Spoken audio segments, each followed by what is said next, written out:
Amin Rais seorang guru besar ilmu politik Universitas Gadjah Mada yang mendapat gelar pahlawan reformasi, karena gerakan reformasi yang dimotorinya mampu mengakhiri kekuasaan Presiden Soeharto, Mei tahun 1998.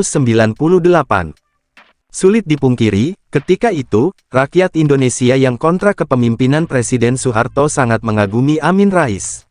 Dan beliau mendapat simpati masyarakat luas, kecuali, mereka yang diuntungkan di era pemerintahan Soeharto tidak suka Amin Rais, karena mereka merasa terganggu oleh derap langkah perjuangan Amin Rais yang semakin membahana tahun 1998. Seiring gerakan reformasi yang makin masif, pemerintah Orde Baru mulai mengawasi secara ketat Amin Rais yang dianggap orasi-orasinya membahayakan rezim Orde Baru.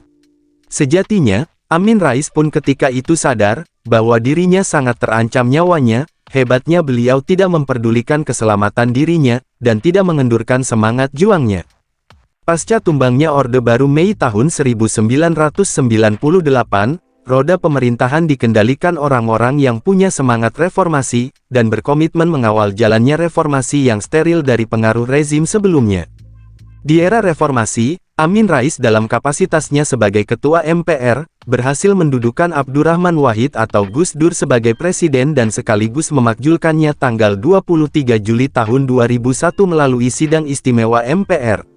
Dan selanjutnya Megawati diangkat oleh MPR jadi Presiden pengganti Gus Dur. Kemampuan Amin Rais mengimplementasikan politik praktis tak perlu diragukan lagi, walau rekan seperjuangannya pun menjadi korban politik praktisnya. Kenyataan ini terjadi menimpa Yusril Iza Mahendra. Amin Rais di usianya yang sudah tidak muda lagi, terkesan konsisten mengawal jalannya reformasi. Kritik pedas dengan gaya menyudutkan kinerja Presiden Jokowi setiap saat terlontar dari mulutnya. Di benak Amin Rais, Jokowi dianggap nihil prestasi, dan yang tidak elegan, Presiden Jokowi direndahkan martabatnya dengan sapaan Pak Lurah. Padahal dalam agama tidak diperbolehkan melecehkan martabat siapapun, dan Pak Amin Rais pun tahu karena beliau taat beragama.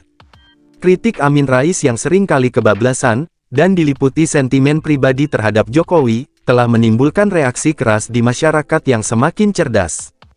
Yang sangat menarik dari ulahnya itu, Amin Rais harus menerima karma dari perbuatannya sendiri, yaitu dijuluki nama Sengkuni. Dalam dunia perwayangan, Sengkuni itu seorang tokoh yang sangat licik dan licin, sehingga ketokohannya tidak disukai para penikmat seni pentas wayang. Sungguh mengenaskan, gegara kritik-kritiknya yang khas menyerang dan tidak berbasis data akurat, sehingga Amin Rais ditinggal para simpatisannya. Terbukti cukup jelas, gagasan people power yang Amin Rais gaungkan sepi dukungan. Itulah sedikit gambaran Profesor Amin Rais yang dulu disanjung, sekarang dicampakkan dan di masa akan datang mungkin ditenggelamkan. Bantu subscribe, like dan share, agar channel ini bisa terus berkembang dan memberikan informasi dari masa ke masa.